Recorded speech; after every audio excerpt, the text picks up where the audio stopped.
এই পেজটি পাঠিয়েছে তোমাদের একজন। তো দেখো এই পেজটা কিভাবে উত্তরগুলো দিতে হবে আমি বুঝিয়ে দিচ্ছি। কোনো সমবাহু প্রিজমের প্রতিসরণের ফলে চ্যুতি কোণ, কি লেখা আছে ঢেকে গেছে, দেখা যাচ্ছে না। যাই হোক, এটা দেখা যাচ্ছে না, অথবা এটা বলছি 5 × 10⁻14 হার্জ কম্পাঙ্কের একটি আলোক তরঙ্গ 1.5 প্রতিসরাঙ্কের কোনো মাধ্যমে প্রবেশ করলো। ওই মাধ্যমে আলোক তরঙ্গটির বেগ ও তরঙ্গ দৈর্ঘ্য নির্ণয় করো। তাহলে এখানে কম্পাঙ্ক দেওয়া আছে, আর যেটা আমরা জানি বা এখানে ব্র্যাকেটে দেওয়া আছে শূন্য মাধ্যমে আলোর বেগ সি দেওয়া আছে।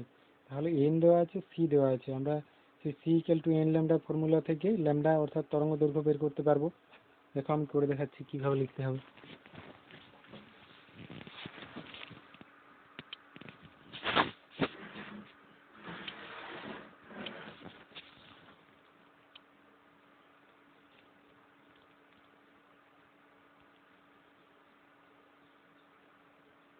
আলোর কম্পাঙ্ক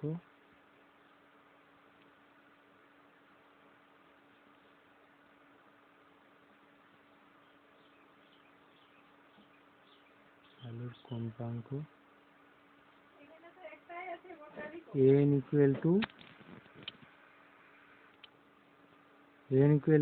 5 দেওয়া আছে, ওটা 5 × 10⁻14 হার্জ।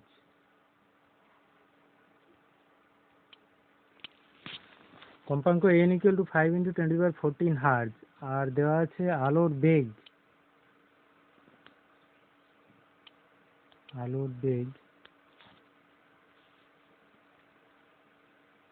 আর এটা দেওয়া না থাকলেও নিজের মুখস্থ থেকে লিখতে হবে। এটা সবারই জেনে থাকা উচিত। আলোর বেগ c = 3 × 10⁸ মিটার/সেকেন্ড। তাহলে কি লিখলাম? আলোর কম্পাঙ্ক n = 5 × 10⁻14 হার্জ, এটা দেওয়া আছে, আর আলোর বেগ শূন্য মাধ্যমে আলোর বেগ, এটা অ্যাকচুয়ালি c = 3 × 10⁸ মিটার/সেকেন্ড। এবার ধরে নেব আলোর তরঙ্গ দৈর্ঘ্য ল্যামডা।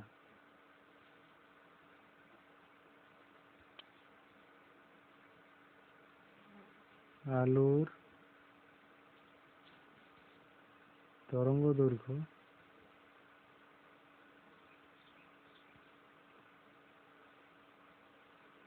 ল্যামডা হলে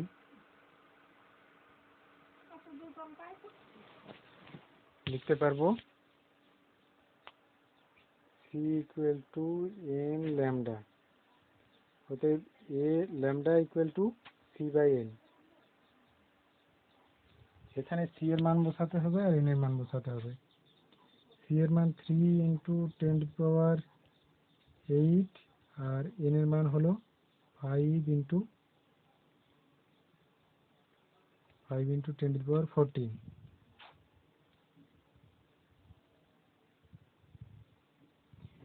এটা তরঙ্গ দৈর্ঘ্য মিটার এককে হবে, এসআই পদ্ধতিতে দৈর্ঘ্যের একক মিটার। তাহলে এটা কত হয়? 3 কে 5 দিয়ে ভাগ করো। 3 কে 5 দিয়ে ভাগ করলে হয় 0.6, আর 10⁸ কে 10⁻14 দিয়ে ভাগ করলে হবে 8, 9, 10, 11, 12, 13, 14, 10⁻6, 10⁻6 এত মিটার। এটাকে যদি আমি 6 করতে চাই, করতেও পারি বা এরকম রাখতে পারি। দেখো, এটা 6 করতে গেলে 10 দিয়ে গুণ করতে হবে, এটাকে 10 দিয়ে গুণ করলে এটাকে 10 দিয়ে ভাগ হবে। তাহলে এটা হয়ে যাবে 6 × 10⁻10 দিয়ে ভাগ হলে 10⁻7 হয়ে যাবে মিটার।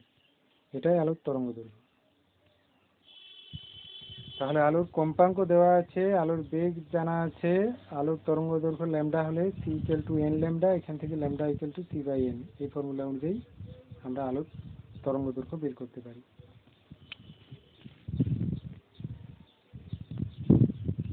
তারপর একটা দেখো,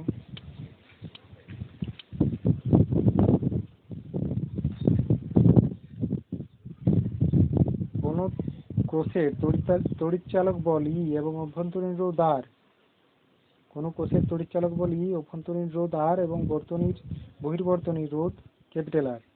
বর্তনীতে আই প্রবাহ হলে নষ্ট ভোল্ট কত হবে? তো নষ্ট ভোল্ট কার জন্য হয়? অভ্যন্তরীণ রোধের জন্য হয়। অভ্যন্তরীণ রোধের মধ্য দিয়ে প্রবাহ মাত্রার জন্য যে বিভব পতন ঘটে সেটা হলো নষ্ট ভোল্ট। তাহলে ওটা স্পষ্টতই আই আর হবে।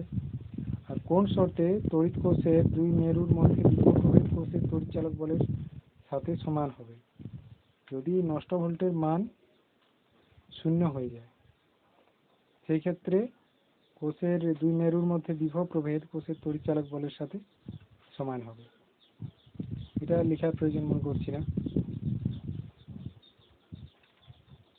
তড়িৎচালক বল বিভব প্রভেদের সাথে সমান হবে তখনই যখন অভ্যন্তরীণ রোধের জন্য বিভব পতন 0 হবে, অর্থাৎ আই আর ইকুয়াল টু 0। অর্থাৎ অভ্যন্তরীণ রোধ যদি 0 হয়, সেই ক্ষেত্রে বিভব প্রভেদ কোষের তড়িৎচালক বলের সমান হবে। তাহলে ফর্মুলাটা দেখিয়ে দিচ্ছি। ফর্মুলাটা তোমরা জানো যে ই ইকুয়াল টু না ভি ইকুয়াল টু লিখি, কোষের দুই প্রান্তের বিভব প্রভেদ V equal to E minus I R. ইটা হলো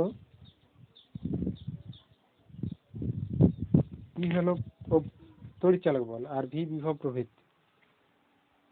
তাহলে ই এবং ভি সমান হবে কখন? না যখন এই রাশিটা এটা 0 হয়ে যাবে, এটা 0 হয়ে যাবে। কিন্তু প্রবাহ মাত্রা তো নির্দিষ্ট, তাহলে অবশ্যই আরটাকে 0 হতে হবে। তাহলে যদি আর 0 হয়, সেক্ষেত্রে কোষের দুই প্রান্তে বিভব প্রভেদ ও তড়িৎচালক বল সমান হয়ে যাবে। আর এই আই আর এই রাশিটাকে বলা হবে নষ্ট ভোল্ট।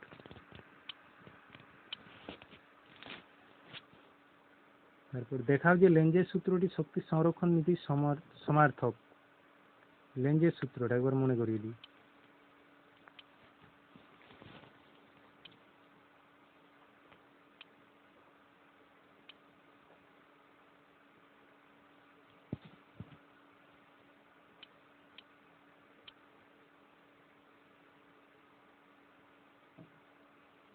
মনে করো এটা একটা বদ্ধ লুপ। এবার একটা দণ্ডচুম্বককে আমি এই লুপের দিকে অগ্রসর করাচ্ছি।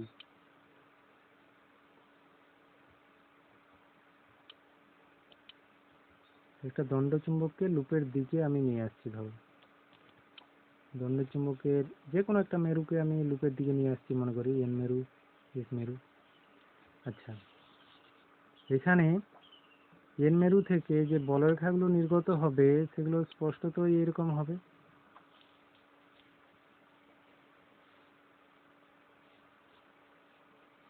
এগুলো হবে চুম্বক বলরেখা। চুম্বক বলরেখার অভিমুখ এইভাবে হবে। তো এটাকে যদি এইদিকে নিয়ে আসি, তখন কি ঘটনা ঘটবে?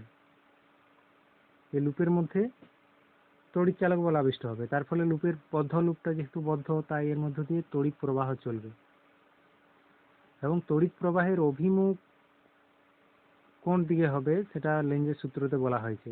লেঞ্জের সূত্রতে বলা হয়েছে যে কোনো বদ্ধকুণ্ডলীর মধ্য দিয়ে চুম্বক প্রবাহের এই যে বলরেখার তো পরিবর্তন ঘটবে। যখন এটা সামনের দিকে আনবো তখন বেশি সংখ্যক বলরেখা এই লুপের মধ্য দিয়ে যাবে, আবার যখন দূরে ছিল তখন কম সংখ্যক বলরেখা লুপের ভিতর দিয়ে যাচ্ছিল। অর্থাৎ চুম্বক ফ্লাক্স তখন কম ছিল, সামনের দিকে আনার ফলে চুম্বক ফ্লাক্স বৃদ্ধি পেয়েছে, মানে চুম্বক প্রবাহ বৃদ্ধি পেয়েছে। তাহলে এই যে চুম্বক প্রবাহের পরিবর্তন ঘটছে, পরিবর্তনের জন্য কুণ্ডলীতে তড়িৎচালক বল আবিষ্ট হবে। আর এই তড়িৎচালক বলের দরুন তড়িৎ প্রবাহ হবে। এবার লেঞ্জের সূত্রতে বলা হয়েছে বদ্ধকুণ্ডলীর মধ্য দিয়ে তড়িৎ প্রবাহের অভিমুখ এরূপ হবে যে কারণে কুণ্ডলীতে তড়িৎ চালক বল আবিষ্ট হয়, যে কারণে কুণ্ডলীতে তড়িৎ চালক বল তড়িৎ প্রবাহ মাত্রা আবিষ্ট তড়িৎ প্রবাহ মাত্রা চলে। এই আবিষ্ট প্রবাহ মাত্রা সর্বদা ওই প্রবাহ মাত্রা উৎপত্তির কারণকে বাধা দেওয়ার চেষ্টা করে। তাহলে এন মেরু এদিকে আনার ফলে এই কুণ্ডলীর এদিকের প্রান্তটাকে বলবো সম্মুখ প্রান্ত। সম্মুখ প্রান্তে অবশ্যই এন মেরু সৃষ্টি হবে, যাতে এন মেরুকে বিকর্ষণ করতে পারে, অর্থাৎ এর আগমনকে বাধা দিতে চেষ্টা করে। তাহলে এই কুণ্ডলীতে তড়িৎ প্রবাহ মাত্রা হবে অবশ্যই এই দিকে হবে। এখানে ধরে নিতে হবে যে এটা উপরের অংশ, এই যে কুণ্ডলীটা এটা উপর দিকের পাতার উপরের দিকের অংশ আর এটা পাতার নিচের দিকের অংশ। তাহলে এইভাবে যদি ঘুরে এইদিক থেকে দেখলে কি বামাবর্তী ঘূর্ণন মনে হবে, আর বামাবর্তী ঘূর্ণন হলেই কি হয়, এন মেরু সৃষ্টি হয়। এন মেরু সৃষ্টি হয় এই প্রান্তে, আর এই প্রান্তে কি এস মেরু সৃষ্টি হবে। এবার ধরে নেওয়া যাক উল্টোটা, লেঞ্জের সূত্র না মেনে ধরো তড়িৎ প্রবাহ মাত্রার অভিমুখটা উল্টো দিকে হলো, মানে এই দিকে তড়িৎ প্রবাহ চলতে লাগলো, এই উপরের অংশ দিয়ে তড়িৎ প্রবাহ এইদিকে এসে নিচের অংশ দিয়ে এদিকে যাচ্ছে। তাহলে সেক্ষেত্রে কি ঘটনা ঘটে দেখে নেওয়া যাক।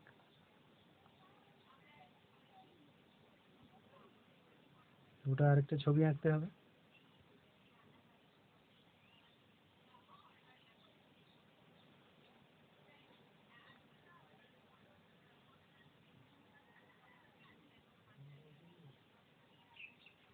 তো মনে করো দণ্ডচুম্বকটির এন মেরুকে সামনে কুণ্ডলীর দিকে অগ্রসর করাচ্ছি, এন মেরু এস মেরু, এন মেরুকে এদিকে অগ্রসর ঘটাচ্ছি। তাহলে চুম্বক বলরেখার পরিবর্তন হবে। এখানে আর বলরেখাগুলো আঁকলেও হয়।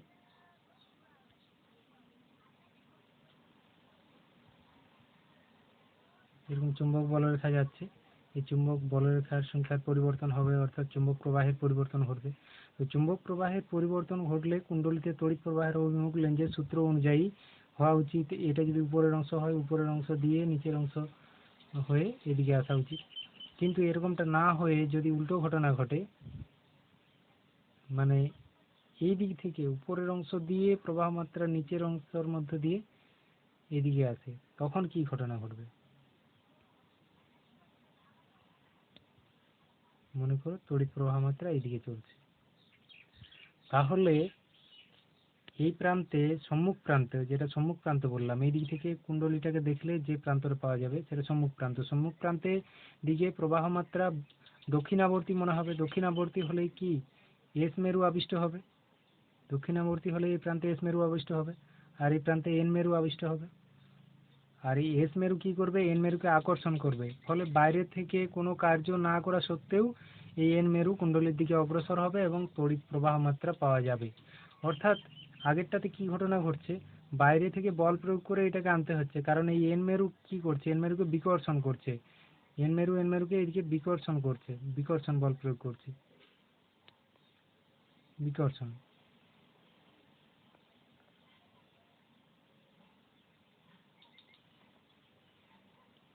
আর এখানে কি করছে, এস মেরু এদিকে আকর্ষণ করছে, আকর্ষণ।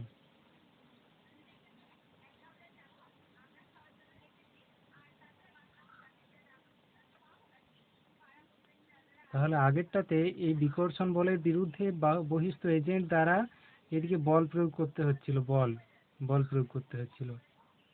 এই বল প্রয়োগের ফলে এই দণ্ডচুম্বকটি এদিকে গতিশীল হচ্ছে, যার ফলে বাইরে থেকে কার্য করা হচ্ছে, সেই কার্যটা এখানে তড়িৎ শক্তিতে রূপান্তরিত হচ্ছে। তাহলে এটা শক্তি সংরক্ষণ নীতি মেনে চলছে। কিন্তু যেটা লেঞ্জের সূত্র না মেনে আমরা যেটা ধরেছি, এখানে দেখা যাচ্ছে এস মেরু এই কুণ্ডলীতে আবিষ্ট, কুণ্ডলীর সম্মুখ প্রান্তে আবিষ্ট এস মেরু দণ্ডচুম্বকের এন মেরুকে আকর্ষণ করছে, অর্থাৎ বাইরে থেকে বল প্রয়োগ না করা সত্ত্বেও এটা গতিশীল হচ্ছে এবং তড়িৎ প্রবাহ উৎপন্ন হচ্ছে। অর্থাৎ কার্য ছাড়া এখানে শক্তি উৎপন্ন হচ্ছে, যা শক্তি সংরক্ষণ নীতি মেনে চলে না।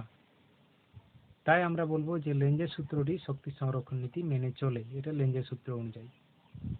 বুঝা গেছে? দুটো ছবি এঁকে ব্যাখ্যাটা করবো। তারপরে কোশ্চেন দেখো,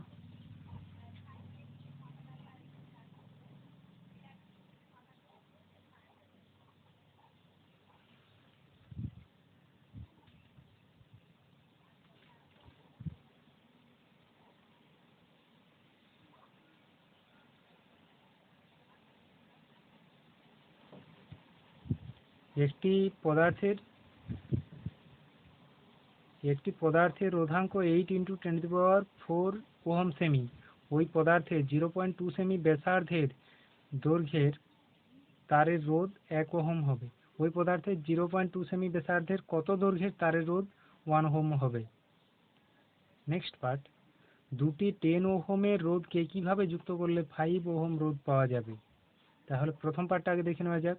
পদার্থটির রোধাঙ্ক দেওয়া আছে 8 × 10⁴ ওহম সেমি, আর ব্যাসার্ধ দেওয়া আছে, মানে তার যেটা, তার তো ঠিক লম্ববৃত্তাকার চোঙের মতো, তাহলে ব্যাসার্ধ দেওয়া আছে, এখান থেকে আমরা প্রস্থচ্ছেদের ক্ষেত্রফল বের করতে পারবো। তো লেখা যাক।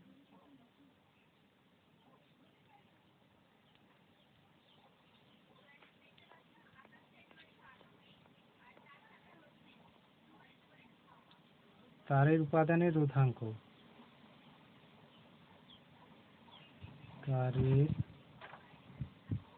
উপাদানের রোধাঙ্ক, রোধাঙ্ক রো অক্ষর দিয়ে প্রকাশ করতে পারি। রো ইকুয়াল টু 8 × 10⁴, 8 × 10⁴ ওহম সেমি, সিজিএস পদ্ধতিতে দেওয়া আছে ওহম সেমি। এটা তারের উপাদানের রোধাঙ্ক। আর তারের ব্যাসার্ধ, ব্যাসার্ধ কত দেওয়া আছে, ব্যাসার্ধ দেওয়া আছে 0.2 সেমি। এই যে এখানে 0.2 সেমি ব্যাসার্ধ দেওয়া আছে।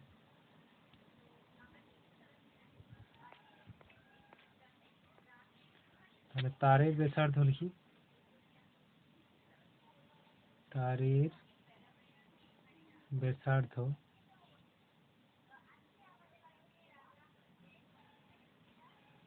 r = 0.2 semi. তাহলে তারের প্রস্থচ্ছেদের ক্ষেত্রফল লিখি, তারের প্রস্থচ্ছেদের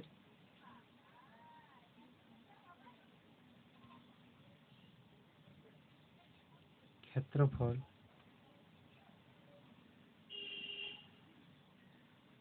এই এ অক্ষর দিয়ে ধরি, ক্ষেত্রফল a = হবে πr²। আগেটা ব্যাসার্ধটা r ধরেছি, হ্যাঁ, πr²। তো এটা নির্ণয় করা যাক।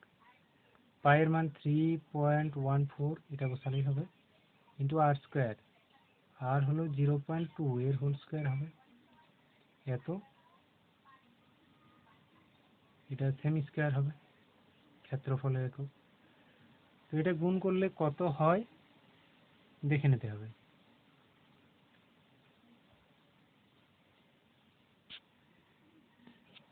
এটা হবে 0.1256।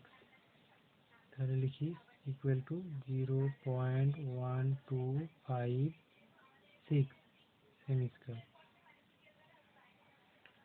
তাহলে তারের প্রস্থচ্ছেদের ক্ষেত্রফল পেলাম আর রোধাঙ্ক জানা আছে।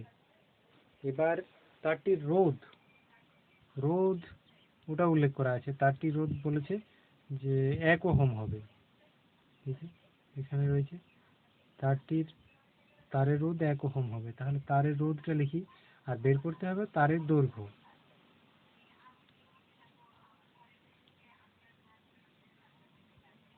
তারের রোধ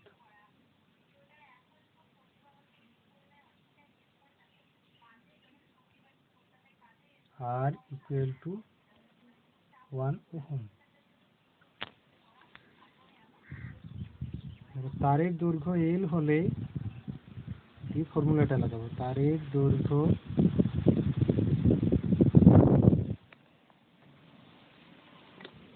L হলে স্মল l হলে R = ρ × L/A, এটা হবে। তাহলে ওতে L = দেখো এটা এদিকে গুণ হয়ে যাবে আর ওটা তলায় ভাগ হয়ে যাবে, তাহলে R × A/ρ,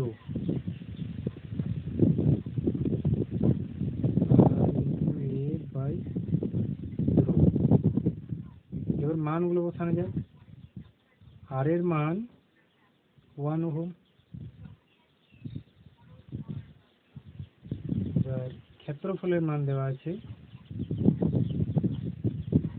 ক্ষেত্রফলের মান সেমি স্কয়ারে কত আছে দেখে নিই, 0.1256 সেমি স্কয়ার, ওটা লিখি।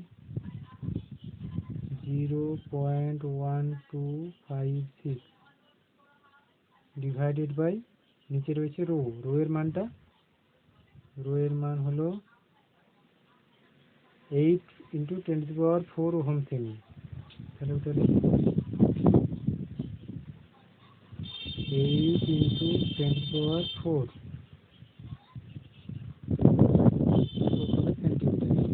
দেখো রোধের একক ওহমেই রয়েছে, কারণ রোধাঙ্কের সিজিএস একক ওহম সেমি, তাই রোধের একক ওহমেই রেখেছি, ওটা সিজিএস স্ট্যাট ওহমে যায়নি। আর বাকি সব সেন্টিমিটার রয়েছে, অর্থাৎ এটা সিজিএস এর মানটা বেরোবে, দৈর্ঘ্যটা সেন্টিমিটার বেরোবে। তাহলে এটা ক্যালকুলেশন করতে হবে।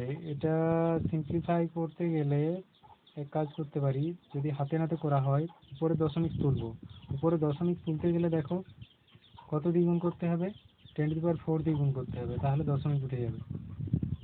10⁴ দিয়ে গুণ করলে দশমিক উঠে যাবে, উপর নিচে দুটোকেই গুণ করতে হবে 10⁴ দিয়ে। তাহলে উপরে হয়ে যাচ্ছে 1 2 5 6, এক দিয়ে গুণ করলে তো যা আছে তাই থাকে। এটা 10⁴ দিয়ে উপরটা গুণ হয়েছে, নিচেও 10⁴ দিয়ে গুণ করতে হবে। 8 × 10⁴ আছে, আবার 10⁴ দিয়ে গুণ করলে 10⁴ হয়ে যাবে। এবার 8 দিয়ে ভাগ করা যাক, 8 × 8, 9 10 11 12, যা রয়েছে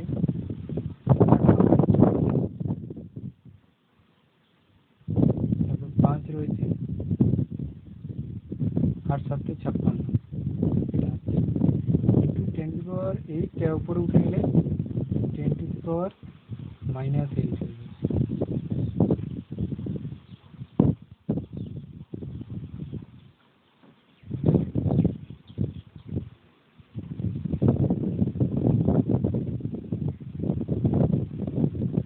যে ডাটাগুলো দেওয়া আছে সেই অনুযায়ী যেটা আসবে সেটাই লিখতে হবে। তারের দৈর্ঘ্য এই এত সেমি।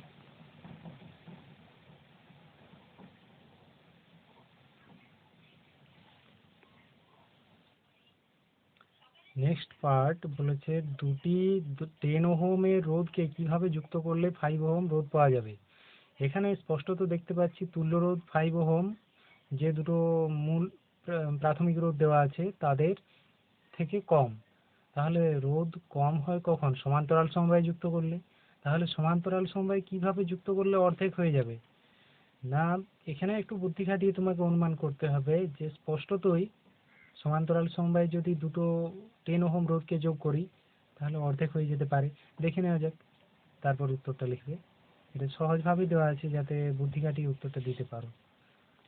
দুটো 10 ওহম রোধ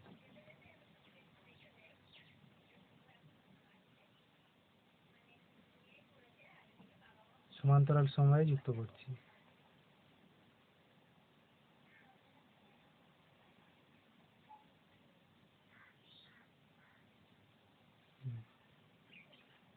এটাও 10 ওহম আর নিচেরটাও 10 ওহম। তাহলে তুল্যরোধ যদি R হয় তাহলে আমরা লিখতে পারি 1/R = 1/10 + 1/10। ক্যালকুলেশন কত হবে? 1/10 + 1/10, দুটো 1/10 যোগ করলে 2/10 হয়ে যাবে। মানে লসাগু যদি 10 হয় উপরে 1 + 1 2 হয়ে যাবে, মানে 2/10। 2/10 মানেই কাটাকাটি হলে 1/5 হয়ে যাবে। অর্থাৎ তুল্যরোধ R সমান কত পাবো? 1/R কে উল্টে দিলে R পাবো, আর ডান দিকে 1/5 কে উল্টে দিলে 5 পাবো, অর্থাৎ R = 5 ওহম পেলাম। তাহলে দেখো দুটো 10 ওহম রোধকে সমান্তরাল সমবায়ে যুক্ত করলে তুল্যরোধ 5 ওহম পাওয়া যাচ্ছে। তাহলে এটাই উত্তর। তারপর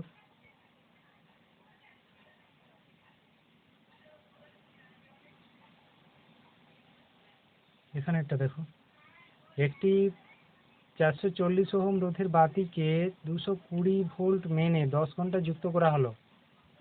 ব্যয়িত তড়িৎ শক্তির জন্য দৈনিক আর্থিক খরচ কত হবে? 1 বিওটি সমান 5 টাকা দেওয়া আছে। বিওটি মানে 1 ইউনিট, মানে 1 কিলোওয়াট আওয়ার। তাহলে 440 ওহম রোধের বাতি 220 ভোল্ট মেনে যুক্ত করে 10 ঘন্টা চালানো হচ্ছে। তাহলে ব্যয়িত তড়িৎ শক্তি হিসাব করতে হবে, বাতিটির ক্ষমতা আগে বের করতে হবে। করা যাক। বাতিটির রোধ 440 ভোল্ট আর মেন লাইনের বিভব প্রভেদ 220 ভোল্ট। লিখছি,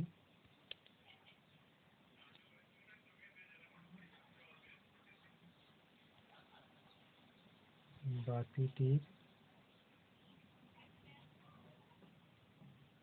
রোধ R equal to 440 ohm. Main লাইনের বিভব প্রভেদ, মেন লাইনের যেখান থেকে ভোল্টেজ সাপ্লাই যুক্ত করা আছে আর কি, যে জায়গাতে, সেই মেন লাইনের বিভব প্রভেদ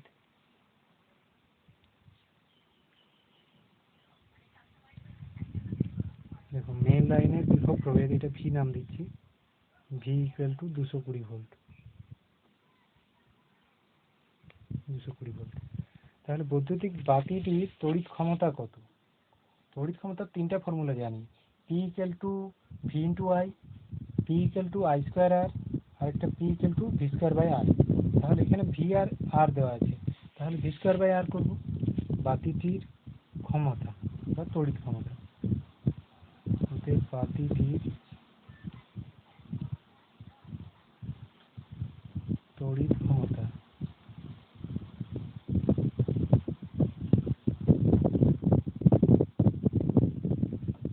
P equal to V square by R. মানগুলো বসে ক্যালকুলেশন করতে হবে। ভি স্কোয়ার মানে ভি স্কোয়ার অর্থাৎ ভি এর জায়গায় বসবে 220 তার স্কোয়ার, আর এর জায়গায় 440। এটা ক্ষমতা, ক্ষমতার একক ওয়াট, ওয়াট লিখতে হবে, ক্যাপিটাল ডব্লিউ। এটি ক্যালকুলেশন করলে কি হয় দেখে নেওয়া যাক। 220 স্কোয়ার মানে 220 গুণিত 220, আমাদের তো ক্যালকুলেটর ইউজ নেই, তাহলে হাতে নাতে যতটা ছোট করা যায় করতে হবে, বাই 440। এখানে দেখো আমি কাটাকাটি করি, 0 0 কেটে যাবে, আর এই 22 এর সাথে 22 একে 22, 22 দুগুণে 44। এবার 2 দিয়ে ভাগ হবে, 2 দিয়ে এটা কাটলে কত হবে, 2 দিয়ে এটাকে যদি কাটি তাহলে যেটা হবে, 2 কাটলাম এখানে, 2 একে 2, 2 একে 2, 2 শূন্য 0, 110। তাই ডান দিকে লিখবো 110, না এটা ওয়াট বলে লিখতে হবে, ক্ষমতা একক ওয়াট সমান 110 ওয়াট। তাহলে বাতির ক্ষমতা পাওয়া গেল 110 ওয়াট। এবার এই ক্ষমতা, এটা পি অক্ষর দিয়ে লিখেছি। এবার সময়, কত সময় ধরে চলছে, সেই ক্ষমতা ইনটু সময় করলে আমরা ব্যয়িত তড়িৎ শক্তি পেয়ে যাব। তা এখানে সময় দেওয়া আছে 10 ঘন্টা, এই যে মেনে 10 ঘন্টা যুক্ত করা হলো, মানে 10 ঘন্টা চললো। সেক্ষেত্রে 10 ঘন্টা, সময়টা লিখি, সময়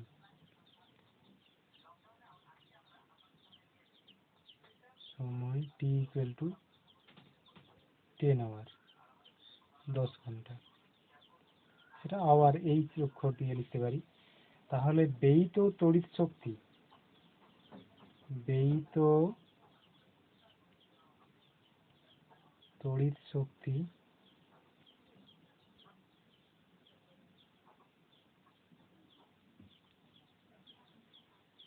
সমান P into T, P into T.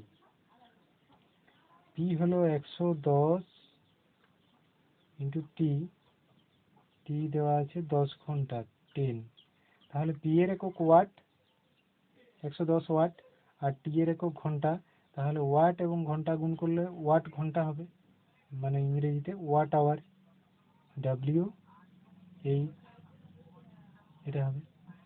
এটা গুণ করি, 10 দিয়ে গুণ করলে হবে 1100 ওয়াট আওয়ার। এবার ওয়াট আওয়ারকে 1000 দিয়ে ভাগ করলে হয় কিলো ওয়াট আওয়ার। 1000 দিয়ে ভাগ করলে হয়ে যাবে 1.1 কিলো ওয়াট আওয়ার, কে ক্যাপিটাল ডাব্লিউ এই কিলো ওয়াট আওয়ার। এই কিলো ওয়াট আওয়ারকেই বলা হয় 1 ইউনিট বা 1 বিওটি। তো অঙ্কতে বিওটির 1 বিওটির মূল্য দেওয়া আছে, তাই আমি বিওটি বলে লিখলাম। এবার 1 বিওটি বিদ্যুতের মূল্য কত দেখে নেওয়া যাক। 1 বিওটি বিদ্যুতের মূল্য দেওয়া আছে 5 টাকা। তাহলে দৈনিক 10 ঘন্টা চলছে, তাহলে দৈনিক আর্থিক খরচ হবে 5 দিয়ে গুণ করতে হবে তড়িৎ শক্তির পরিমাণকে।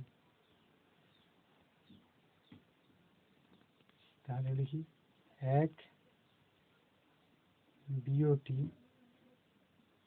বিদ্যুতের মূল্য 5 টাকা।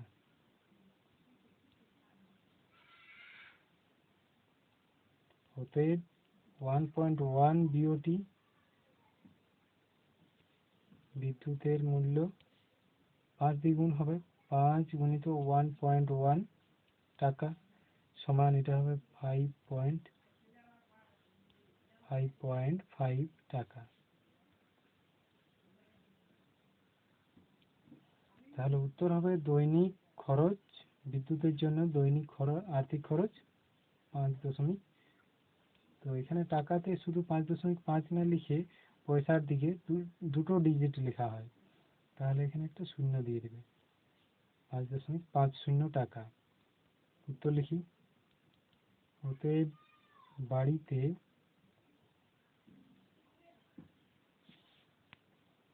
দৈনিক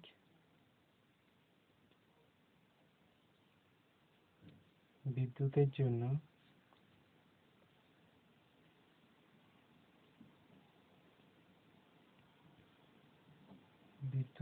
জন্য আর্থিক খরচ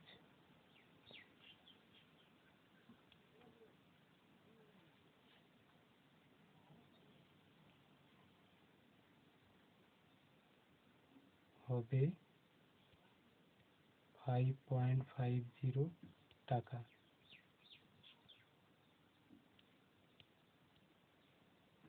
তাহলে প্রথম থেকে একবার বুঝিয়ে দিচ্ছি। বাতিটি রোধ দেওয়া ছিল আর মেন লাইনের বিভব প্রভেদ দেওয়া আছে ভি। তাহলে আর এবং ভি যদি জানা থাকে, বাতিটির তড়িৎ ক্ষমতা P equal to V square by R formula apply করতে পারি। এখান থেকে ভি স্কোয়ার বাই আর এর ভি এবং আর এর মান বসিয়ে এত ওয়াট পেলাম। এটাকে সিম্পলিফাই করে 110 ওয়াট পেলাম। এবার তড়িৎ প্রবাহের সময় 10 ঘন্টা। ব্যয়িত তড়িৎ শক্তি সমান ক্ষমতা ইন্টু সময়। ক্ষমতাটা ওয়াটে এবং সময়টা ঘন্টাতে, তাই একক হলো ওয়াট ইন্টু ঘন্টা, ওয়াট আওয়ার। এবার ওয়াট আওয়ারকে যদি 1000 দিয়ে ভাগ করি তাহলে কিলো ওয়াট আওয়ার হয়। কিলো ওয়াট আওয়ারেই হলো বিওটি।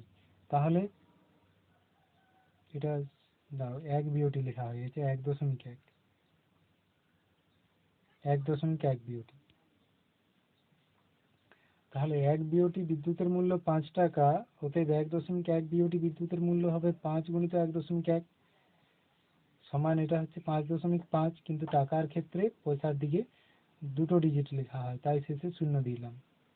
তাহলে বাড়িতে দৈনিক বিদ্যুতের জন্য আর্থিক খরচ হবে 5.50 টাকা। তারপরে কোশ্চেন দেখে নেওয়া যাক।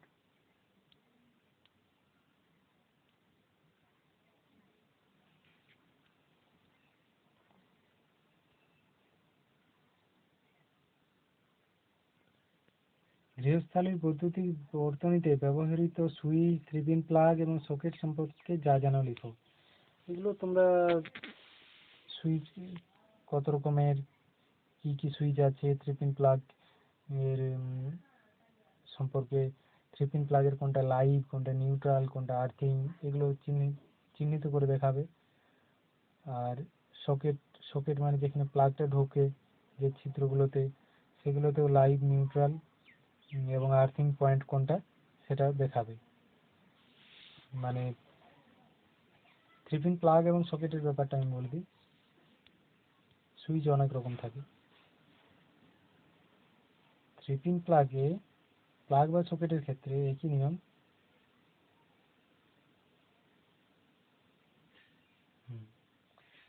যেটা প্লাগ বা সকেটের, আমি সকেটের কথাটা বলছি তাহলে বুঝতে সুবিধা হবে। ডান দিকে যে ছিদ্রটা ওটা লাইভ পাওয়ার, ওটা লাইভ হয়, অর্থাৎ এটাতে টেস্টার দিলে আলো জ্বলবে, মানে এটা বিদ্যুতের উৎসের সাথে যুক্ত আছে। আর বাম দিকের ছিদ্রটায় ওটা হয় নিউট্রাল। নিউট্রাল এটা যদি আমি প্লাগ কানেক্টেড করি, কোনো কিছুর সাথে কানেক্টেড করি, তখন নিউট্রালে বিদ্যুৎ আসে। আর উপরের দিকে যেটা, এটা আর্থিং, এটাতে বিদ্যুৎ থাকে না। তাহলে উপরের আর্থিং এর কাজ কি? যদি কোনো কারণে তড়িৎ যন্ত্র বিদ্যুৎপৃষ্ট হয়ে যায় তাহলে অতিরিক্ত তড়িৎ আর্থিং এর মাধ্যমে মাটিতে চলে যায়। আর লাইভ হচ্ছে মূল শক্তি সরবরাহ করে। আর নিউট্রাল কানেক্টেড হলে তবে মানে বাইরে যে আমি যন্ত্রটা যোগ করেছি তার মধ্যে তড়িৎ প্রবাহ চলবে। শুধু লাইভ কানেক্ট করলে চলবে না, বা শুধু নিউট্রাল কানেক্ট করলেও চলবে না, দুটোই কানেক্ট হতে হবে। আর আর্থিং কিছু কিছু ক্ষেত্রে আর্থিং অবশ্যই প্রয়োজন, সব ক্ষেত্রে দেখবে আর্থিং থাকে না। হয়তো মোবাইলের চার্জারে দুটো পিন আছে, সেক্ষেত্রে আর্থিংটা প্রয়োজন হয় না।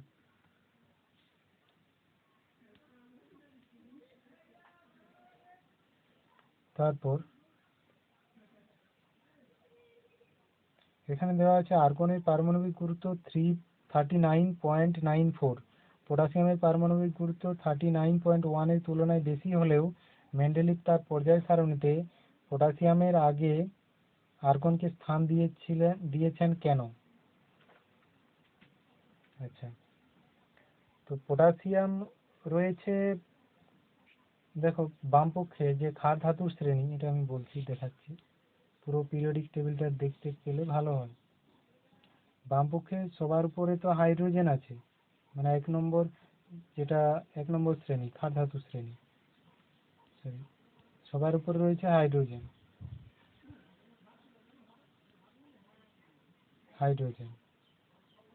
তারপর লিথিয়াম, সোডিয়াম, পটাশিয়াম, এইভাবে রয়েছে। তার নিচে আরো আছে। তাহলে দেখো, এটা হলো 1 নম্বর প্রথম পর্যায়ে প্রথম মৌল, দ্বিতীয় পর্যায়ে প্রথম মৌল, তৃতীয় পর্যায়ের প্রথম মৌল, চতুর্থ পর্যায়ের প্রথম মৌল। আর ডান পক্ষে, এই ডান দিকে একেবারে 18 নম্বর শ্রেণীতে, এটা হলো 1 নম্বর শ্রেণী, এটা 1 নম্বর শ্রেণী। আর একেবারে 18 নম্বর শ্রেণীতে রয়েছে হিলিয়াম। প্রথমে রয়েছে হিলিয়াম,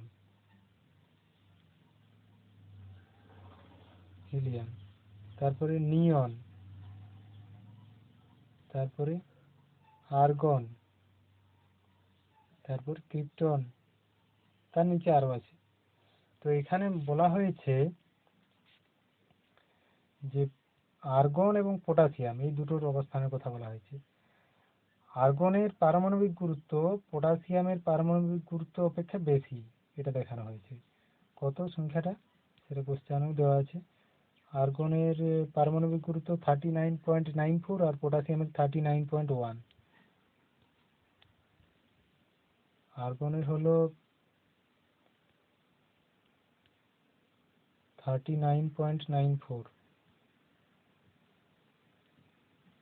আর পটাশিয়ামের 39.1।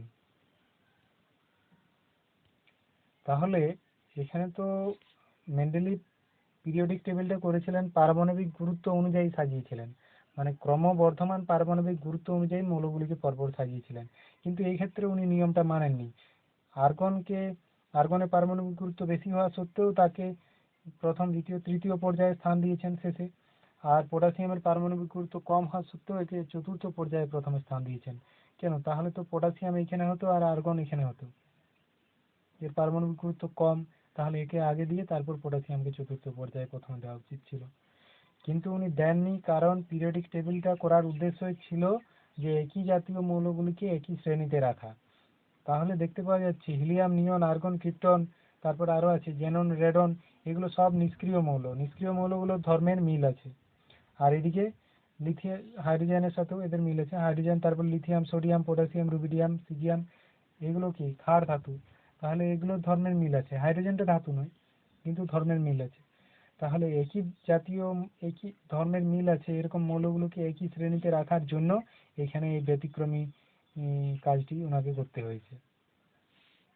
পরবর্তীকালে অবশ্য এই সমস্যাটা দূর হয়েছে যখন পর্যায় সারণীকে সংশোধিত রূপ প্রকাশ করা হলো, যাতে পারমাণবিক গুরুত্ব নয় পরমাণু ক্রমাঙ্ক অনুযায়ী মৌলগুলিকে পরপর সাজানো হয়েছে। তাতে আর্গন এবং পটাশিয়ামের অবস্থান নিয়ে কোনো আর সন্দেহের অবকাশ রইল না। তাহলে তোমরা বলবে যে আর্গনের সাথে 18 নম্বর আর্গনের সাথে নিষ্ক্রিয় গ্যাসগুলির ধর্মের মিল আছে এবং পটাশিয়ামের সাথে ক্ষার ধাতুগুলির ধর্মের মিল আছে, সেই জন্য পর্যায় সারণীতে উনি আর্গনের পরে পটাশিয়ামকে স্থান দিয়েছেন। তারপর H2 অণুতে পরমাণু দুটির পারমাণবিক ব্যাসার্ধ কত?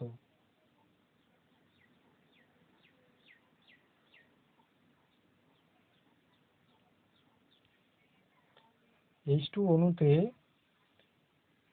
হাইড্রোজেন পরমাণুর প্রতিটির পারমাণবিক ব্যাসার্ধ হলো 53 পিকোমিটার। এটা মুখস্থ রাখতে হবে, 53 পিকোমিটার। আমি এখানে লিখে দিচ্ছি 53 পিকোমিটার, পিএম। এটা মুখস্থ রাখতে হবে। মেন্ডেলিভের পর্যায় সারণীর ত্রুটিগুলি উল্লেখ করো। মেন্ডেলিভের পর্যায় সারণীর ত্রুটিগুলি কি কি?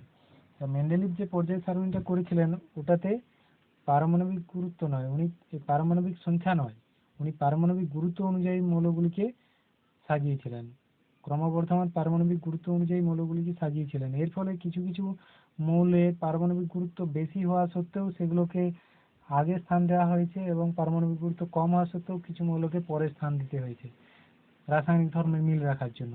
এটা মেন্ডেলিভের পর্যায় সারণীর একটা ত্রুটি। আবার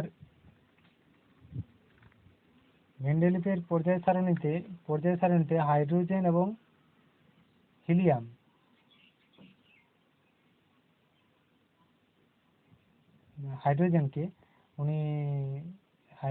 হাইড্রোজেনকে ক্ষার ধাতু শ্রেণীতে এবং হ্যালোজেন মৌলের শ্রেণী উভয় শ্রেণীতে রাখার পক্ষেই উনি যুক্তি দেখিয়েছেন এবং সবশেষে উনি সিদ্ধান্ত নিতে পারেননি যে কোন শ্রেণীতে রাখাটা যুক্তিযুক্ত, তাই হাইড্রোজেনকে নাম দিয়েছেন দুষ্ট মৌল। তাহলে এই দুটো মেন্ডেলিভের পর্যায় সারণী ত্রুটি বলা যেতে পারে।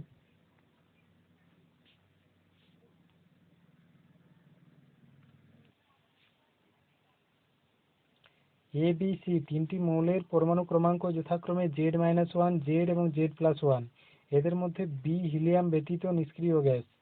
এ এবং সি কি ধরনের যৌগ গঠন করবে এবং যৌগের সংকেত কি হবে তা ইলেকট্রনীয় মতবাদের সাহায্যে দেখাও।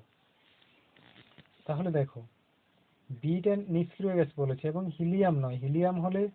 হিলিয়ামের ঠিক আগে, বিটা যদি নিষ্ক্রিয় গ্যাস হয় এটা কি ঠিক তার আগের মৌল।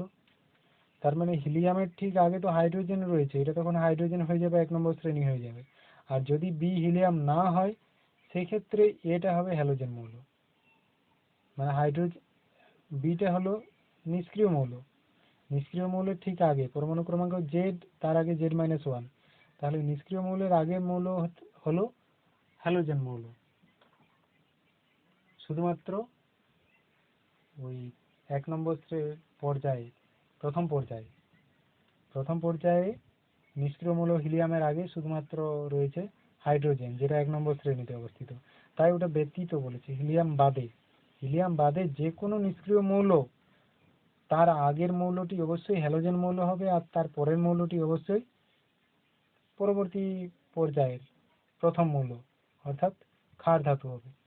তাই এখানে এটা জেড যদি হয় নিষ্ক্রিয় মৌলটা পরমাণু ক্রমাঙ্ক, তাহলে Z+1 বলতে পরবর্তী ক্ষার ধাতুর পরমাণু ক্রমাঙ্ক বোঝাবে। তাহলে এই মৌলটা হলো হ্যালোজেন অর্থাৎ ইলেকট্রোনেগেটিভ মৌল, আর সি মৌলটা হলো ক্ষার ধাতু। তাহলে একটা হ্যালোজেন মৌল আর একটা ক্ষার ধাতু পরস্পর যুক্ত হবে কি ধরনের বন্ধনে? তড়িৎযোজী বন্ধনে। তাহলে এরা তড়িৎযোজী যৌগ গঠন করবে। আর যৌগের সংকেত কি হবে সেটা ইলেকট্রনীয় মতবাদের সাহায্যে দেখাচ্ছি।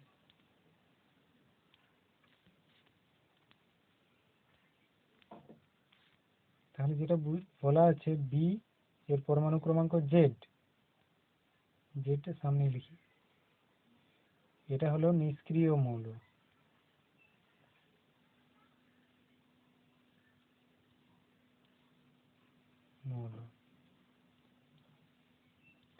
তাহলে যেটা পরমাণু ক্রমাঙ্ক Z-1, তার আগে A এর পরমাণু ক্রমাঙ্ক Z-1, এটা হবে হ্যালোজেন মৌল।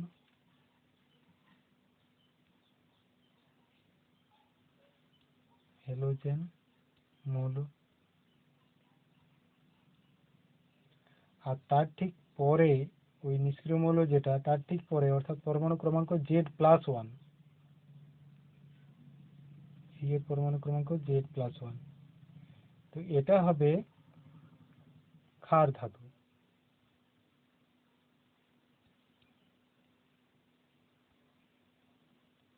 এবার বলেছে যে এ আর বি কি ধরনের যৌগ গঠন করবে। হ্যালোজেন মৌল কি তীব্র ইলেকট্রোনেগেটিভ,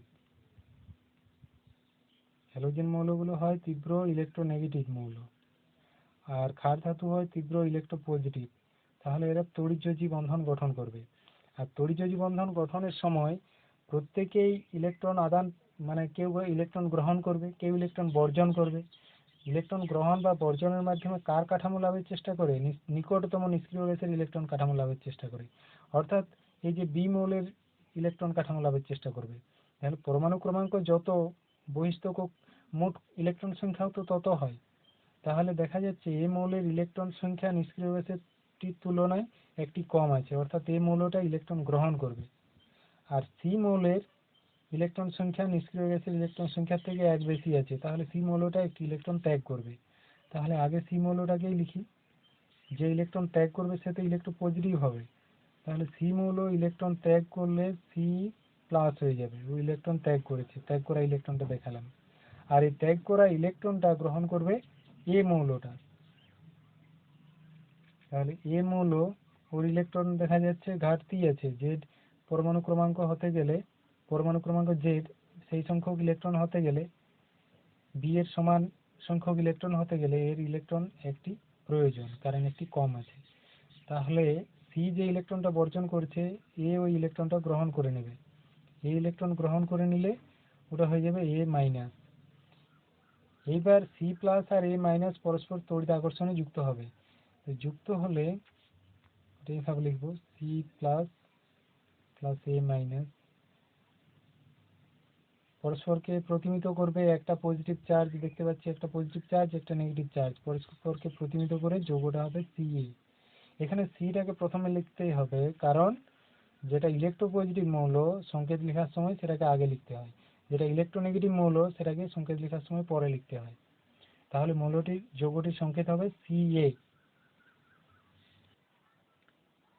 এখানে দেখো সমযোজী যৌগের দুটি বৈশিষ্ট্য লিখতে বলেছে। সমযোজী যৌগগুলি সাধারণ উষ্ণতায় বেশিরভাগই তরল বা গ্যাসীয় হয়, এটা একটা বৈশিষ্ট্য। আর একটা বৈশিষ্ট্য বলতে পারি, সমযোজী যৌগগুলো গলিত অবস্থায় বা দ্রবীভূত অবস্থায় আয়নিত হয় না। এবার সবগুলোরই কিছু ব্যতিক্রম রয়েছে, যেমন যেগুলো ফ্যাটি অ্যাসিড, সেগুলো অল্প মাত্রায় হলেও আয়নিত হয়, কিন্তু যেগুলো বেশিরভাগই যে নিয়ম মেনে চলে সেটাই বলতে হবে। আবার সমযোজী হওয়া সত্ত্বেও কিছু কিছু ক্ষেত্রে কঠিনও পেতে পারি, তা ব্যতিক্রম। তো বেশিরভাগই বলতে হবে, বেশিরভাগ সমযোজী যৌগ সাধারণ উষ্ণতায় তরল বা গ্যাসীয় প্রকৃতির হয়, আর সমযোজী যৌগগুলো গলিত অবস্থায় বা দ্রবীভূত অবস্থায় আয়নিত হয় না, এটা। আর যোজক ইলেকট্রন কাকে বলে? যোজক ইলেকট্রন বলতে যেগুলো যোজ্যতায় অংশগ্রহণ করে। তো কোন পরমাণুর বহিস্থ কক্ষপথে অর্থাৎ যোজ্যতা কক্ষের ইলেকট্রনগুলো তো যখন অন্য মৌলের সাথে যুক্ত হয়, যৌগ গঠন করে, তখন বহিস্থ কক্ষপথের ইলেকট্রনগুলোরই আদান প্রদান হয় বা জোট গঠনে অংশ নেয়। তাই বহিস্থ কক্ষপথের ইলেকট্রনগুলোকে বলা হয় যোজক ইলেকট্রন। অ্যালুমিনিয়াম নিষ্কাশনের জন্য ভোল্টমিটারের তড়িৎদ্বার, এটা ভোল্ট মিটার হবে না, ভোল্টামিটার, তড়িৎ বিশ্লেষণ করার পাত্রকে বলে ভোল্টামিটার। ভুল করে লিখেছি, যাই হোক, এটা লেখা যাবে না, ওই জায়গাতে ভোল্টামিটার পড়বে। অ্যালুমিনিয়াম নিষ্কাশনের জন্য ভোল্টামিটারে তড়িৎদ্বার এবং তড়িৎ বিশ্লেষ্য পদার্থ হিসাবে কি ব্যবহার করা হয়? এটা অ্যালুমিনিয়াম নিষ্কাশনের পদ্ধতি বর্ণনা করার সময় বলা হয়েছিল অ্যালুমিনিয়াম নিষ্কাশনের জন্য যেটা ক্যাথোড, ক্যাটায়ন রূপে তো অ্যালুমিনিয়াম আয়ন উৎপন্ন হয়। অ্যালুমিনিয়াম আয়ন কোথায় যায়? পাত্রের গায়ে গিয়ে জমা হয় এবং গলিত হয়ে নিচের দিকে নামতে থাকে। তাহলে পাত্রের গাটা কি দিয়ে তৈরি করা হয়? পাত্রটা হয় ফায়ার ক্লে নির্মিত, আর পাত্রের ভিতরের গায়ে যে আস্তরণটা থাকে সেটা হলো গ্যাস কার্বনের আস্তরণ। তাহলে ওই গ্যাস কার্বনের আস্তরণটাই হলো ক্যাথোড। গ্যাস কার্বনের আস্তরণটাই হলো ক্যাথোড। তাহলে তড়িৎদ্বার, ক্যাথোড তড়িৎদ্বার রূপে ব্যবহৃত হয় গ্যাস কার্বনের আস্তরণ, গ্যাস কার্বন। আর অ্যানোড রূপে ব্যবহৃত হয়, অ্যানোডটা মাঝখানে নিমজ্জিত অবস্থায় থাকে, ওটা গ্রাফাইট দণ্ড ব্যবহার করা হয়। কোনো ধাতব দণ্ড ব্যবহার করা হয় না, কারণ উচ্চ উষ্ণতায় এটা গলিত অবস্থায় থাকে অ্যালুমিনিয়ামের আকরিক। সেই উচ্চ উষ্ণতায় অন্য কোনো ধাতু গলে যেতে পারে। তাহলে অ্যালুমিনিয়াম ধাতু নিষ্কাশনের জন্য ক্যাথোড রূপে ব্যবহৃত হয় গ্যাস কার্বনের আস্তরণ, আর অ্যানোড রূপে ব্যবহৃত হয় গ্রাফাইট তড়িৎদ্বার। গ্রাফাইট উচ্চ উষ্ণতা সহ্য করতে পারে, ও গলে যায় না, তাই গ্রাফাইট তড়িৎদ্বার ব্যবহৃত হয়। আর তড়িৎ বিশ্লেষ্য পদার্থ হিসাবে ব্যবহৃত হয় অ্যালুমিনা, গলিত অ্যালুমিনা, যেটা অ্যালুমিনিয়ামের আকরিক। তার সাথে অল্প পরিমাণে ফ্লুওস্পার মেশানো হয় ওটার গলনাঙ্ক কমানোর জন্য। তাহলে মূলত গলিত অ্যালুমিনা। আর প্লাটিনাম তড়িৎদ্বার ব্যবহার করে জলের তড়িৎ বিশ্লেষণের নীতিটি লিখো এবং অ্যানোড ও ক্যাথোডে বিক্রিয়া লিখো। দেখো,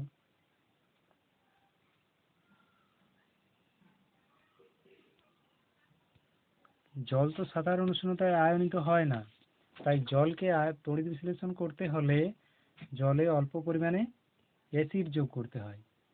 তা ধরো জলে অল্প পরিমাণে সামান্য অ্যাসিড বা লবণ বা ক্ষার যোগ করে দেওয়া হলো। তো যোগ করার পরে জল আয়নিত হবে, তখন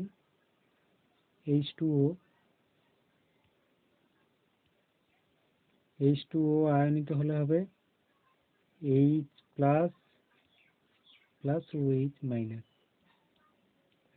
এবার অ্যাসিড বা লবণ খুব অল্প মাত্রায় যোগ করা হয়, ওটাকে আর আয়নিত দেখানো হয় না। এবার অ্যানোড আর ক্যাথোডে কি কি উৎপন্ন হবে? অ্যানোডে বিক্রিয়া,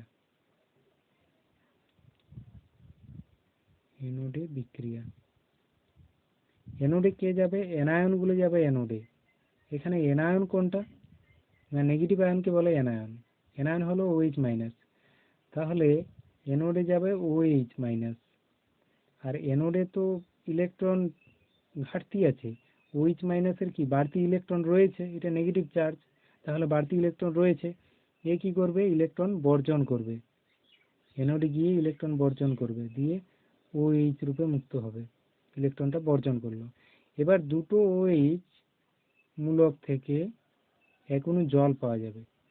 এখানে দেখো দুটো হাইড্রোজেন দুটো অক্সিজেন রয়েছে, তাহলে দুটো হাইড্রোজেন আর একটা অক্সিজেন মিলে এক অণু জল হবে, H2O। আর একটা অক্সিজেন পরমাণু বাড়তি রয়ে যাবে। আর শুধুমাত্র অক্সিজেন পরমাণু পৃথকভাবে বেশিক্ষণ থাকতে পারে না, এরকম বিক্রিয়া তো আরো ঘটে চলেছে, মানে আরো অক্সিজেন পরমাণু উৎপন্ন হবে। আর যে কোনো দুটি অক্সিজেন পরমাণু যুক্ত হয়ে তখন অক্সিজেন অণু গঠন করবে। আরো অন্য বিক্রিয়ায় উৎপন্ন অক্সিজেন পরমাণুগুলো পরস্পর যুক্ত হয়ে অক্সিজেন অণু উৎপন্ন হবে, মানে অসংখ্য অক্সিজেন অণু উৎপন্ন হতে থাকবে। তাহলে দেখো অ্যানোডে কি উৎপন্ন হলো? অ্যানোডে অক্সিজেন উৎপন্ন হলো। অ্যানায়ন গেল অ্যানোডে, সেখানে ইলেকট্রন বর্জন করলো, এবার OH মূলকে পরিণত হলো, দুটো OH মূলক থেকে এক অণু জল আর একটি অক্সিজেন পরমাণু পাওয়া গেল, দুটো অক্সিজেন পরমাণু যুক্ত হয়ে অক্সিজেন অণু গঠন করলো। এবার ক্যাথোডে বিক্রিয়া, ক্যাথোডে যায় ক্যাটায়ন, পজিটিভ আয়নকে বলে ক্যাটায়ন। তাহলে ক্যাথোডে বিক্রিয়া,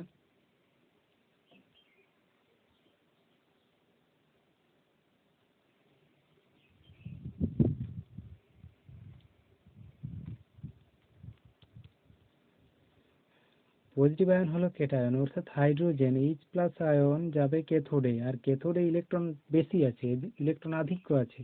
আর হাইড্রোজেন পজিটিভ আয়ন, তার মানে এর ইলেকট্রন ঘাটতি আছে, সুতরাং হাইড্রোজেন ক্যাথোড থেকে ইলেকট্রন গ্রহণ করবে। ইলেকট্রন গ্রহণ করে ওটা হাইড্রোজেন পরমাণুতে পরিণত হবে, হাইড্রোজেন আয়নটা হাইড্রোজেন পরমাণুতে পরিণত হলো। আর একটি হাইড্রোজেন পরমাণু পৃথকভাবে বেশিক্ষণ স্থায়ী হয় না, এরকম আরো বিক্রিয়া ঘটে চলেছে। তাহলে বিভিন্ন বিক্রিয়া থেকে পাওয়া যাবে হাইড্রোজেন পরমাণু, দুটো হাইড্রোজেন পরমাণু পরস্পর যুক্ত হয়ে হাইড্রোজেন অণু গঠন করবে। এইভাবে আরও অন্য বিক্রিয়া থেকেও হাইড্রোজেন অণু উৎপন্ন হতে থাকবে, অর্থাৎ অসংখ্য হাইড্রোজেন অণু উৎপন্ন হতে থাকবে, তাই ক্যাথোডে হাইড্রোজেন পাওয়া যায়।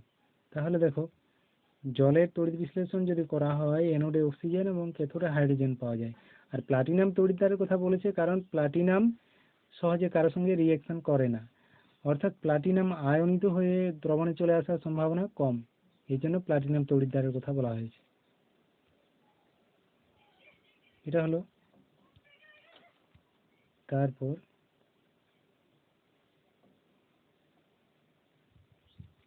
তড়িৎ বিশ্লেষণের সময় কোন শক্তি থেকে কোন শক্তিতে রূপান্তরিত হয়। আর তড়িৎ বিশ্লেষণ যখন করা হয় তখন তো বিদ্যুৎ পাঠানো হয়, অর্থাৎ তড়িৎ পাঠানো হয়, অর্থাৎ তড়িৎ শক্তি ওই তড়িৎ বিশ্লেষ্য পদার্থকে তো ভেঙে দেয়, অর্থাৎ রাসায়নিক বিক্রিয়া ঘটিয়ে দেয়। তাই বলতে পারি তড়িৎ শক্তি রাসায়নিক শক্তিতে রূপান্তরিত হয়। আর অ্যানোড মাড কি না, ধাতু নিষ্কাশন, তড়িৎ বিশ্লেষণ পদ্ধতিতে যখন ধাতু নিষ্কাশন করা হয় তখন অ্যানোড রূপে ব্যবহার করা হয় কি, অ্যানোড রূপে অবিশুদ্ধ ধাতু ব্যবহার করা হয়। অবিশুদ্ধ ধাতু বা আকরিক এরকম কিছু ব্যবহার হয়, অ্যানোড রূপে অবিশুদ্ধ ধাতু ব্যবহার করা হয়, মানে ধাতু বিশুদ্ধীকরণের সময় বলা যেতে পারে। অ্যানোডে ব্যবহার করা হয় অবিশুদ্ধ ধাতু, আর ক্যাথোডে ব্যবহার করা হয় বিশুদ্ধ পাতলা ধাতব পাত। তাহলে অ্যানোড থেকে যখন ধাতব আয়নগুলো মুক্ত হয়ে দ্রবণে চলে আসবে, দ্রবণে এসে যে ধাতুটার নিষ্কাশন করব শুধুমাত্র সেই ধাতুটাই দেখা যাবে ক্যাথোডে গিয়ে মুক্ত হবে, বাকি অন্য যে অশুদ্ধি ধাতু ছিল ওই অবিশুদ্ধ নমুনাটাতে, সেই অশুদ্ধিগুলো অ্যানোডের তলায় থিতিয়ে পড়ে, সেটা কাদার মতো থিতিয়ে পড়ে, সেটাকে বলা হয় অ্যানোড মাড। এই অ্যানোড মাডে মূলত ভারী ধাতু পাওয়া যায়, সোনা, রূপা, প্লাটিনাম ইত্যাদি ভারী ধাতুগুলো, সীসা, এগুলো অ্যানোড মাডে বেশি পরিমাণে পাওয়া যায়। তাহলে তড়িৎ বিশ্লেষণ পদ্ধতিতে ধাতুর বিশুদ্ধীকরণের সময় অ্যানোডের তলায় যে ভারী ধাতুগুলো অপদ্রব্য থিতিয়ে পড়ে সেটাকে বলে অ্যানোড মাড।